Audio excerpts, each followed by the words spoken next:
In this video, we are going to determine decimals on a number line. Follow along with your manipulatives and record picture models as needed. The questions you should be able to answer at the end of this video are: how do you determine the interval of a decimal number line? How can you use a number line to locate the decimal 4 3/10? And which decimal does the purple dot represent on the number line below?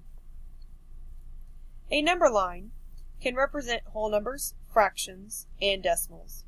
Each number line uses a different interval. We can figure out a number line's interval by looking at the tick marks on the number line.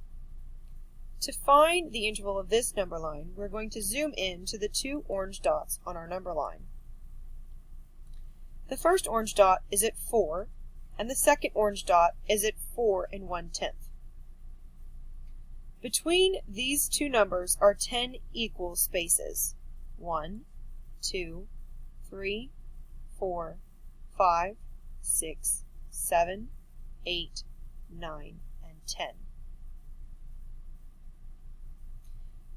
We know that between these two is 1/10, and that since there are 10 equal interval tick marks between them, we know that each individual tick mark is a 100th.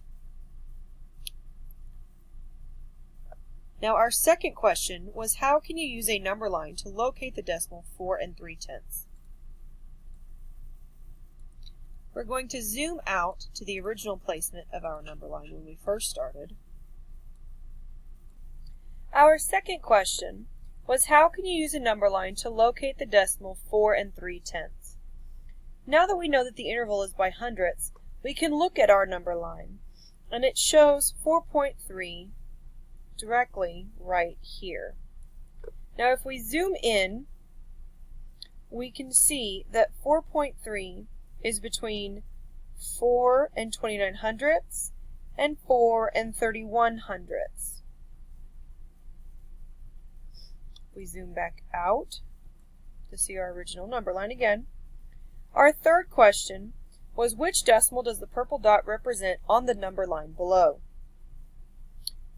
Again, that we know that our interval is in hundredths, we can find the nearest labeled mark, which is 4.2, and count the spaces from 4.2 to our purple dot.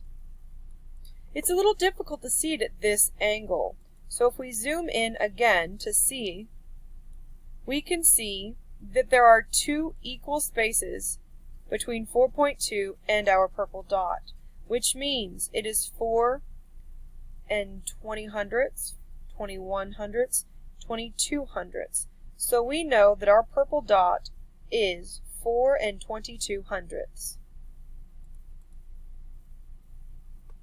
In this video, you learned how to find the interval on a decimal number line, use a number line to locate specific decimals, and how to label a point on a number line.